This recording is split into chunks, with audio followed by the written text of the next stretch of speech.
Euzu billahi mineşşeytanirracim. Bismillahirrahmanirrahim. Elhamdülillahi rabbil alamin ve salatu vesselamu ala rasulina Muhammedin el-emin ve ala alihi ve ashabihi ecmaîn. Rabbi şrah li sadri ve yessir li emri ve hlul ukdeten min lisani yefkahu kavli. Subhaneke la ilme lena illa ma allamtena inneke entel alimul hakim. Subhaneke la fahme lena illa ma fehemtena inneke entel cevadul kerim.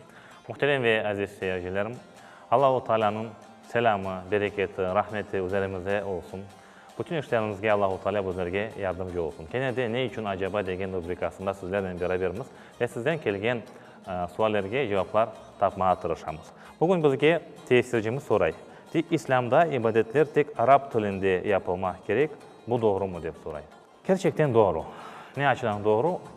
İbadetler dediğimiz vakit en başta namaz aklımıza gelir. Namazını biz illaki Arapça okuruz. Elhamını, kulvalana hepsini biz Arapça okuruz. Niçin? Çünkü Allah-u Teala'nın Kur'an-ı Kerim'de ayettiği gibi o Kur'an-ı Kerim'ni, yani Allah-u Teala'nın laf etme bilesiniz, Kur'an'ın açısından olur. Çünkü Kur'an Allah-u Teala'nın kelamıdır. Kur'an Allah'ın bizge mektubudur. Ve biz sevgilerinin sevgilisinden mektup alacağımız vakit tabii ki o mektubunu okumak gerekmiz. O mektubunu anlamak gerekmiz. Ve biz Müslümanlar olarak da bütün namazlarımızı Arap dilinde olaysak, çünkü Allah-u Teala dedi ki biz Kur'an'ı Arap dilinde indirdik, biz Arapça onları okuyoruz. Bu İslam'ın bir güzelliğidir. Niçin güzellik degen vakit? Siz kayda bararsanız barınız, endi Kur'an her yerde bizde bir. Bu birincisi. İkincisi namazga turganız vakit.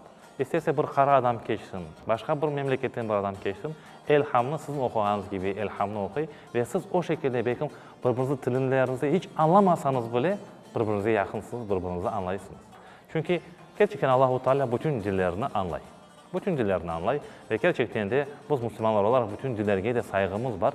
Lakin bunun yanında işte Arap dilinin bir farklılığı ne için çıkar o şekilde? Çünkü eğer herkes alsaydı, o dilinde ibadetini yapsaydı, biz o aramızda anlaşıp olamaz edik. Bunun yanında dilin dışında da alsa herkes deseydi ki ya şivem var, ben şivemde laf edeceğim, yani bir dilin bir ayrıntılı bir tarafı olsa, herkes o şivesinde yapsa, o da güzel bir şey olmaz edi. Bu bizlerini birleştirir. Hem de bunun yanında baktığımız vakit, başka kitapları herkes o dilinde yazdığı için aralarına varılan bir farklar olan edi. Bilesiniz, mesela alsanız bir İncil'ni eski vakitlerde olduğu gibi, mesela bir Almanya'daki İncil'le, mesela bir İtalya'daki İncil'leri birbirine koyup da kıyaslanğan vakit aralarında balaban bir farklar çıkan edi. Çünkü farklı dillerdeydi ve aslında yazılan şeyler de farklıdır. Bunun yanında İslam'ın bir güzelliği var.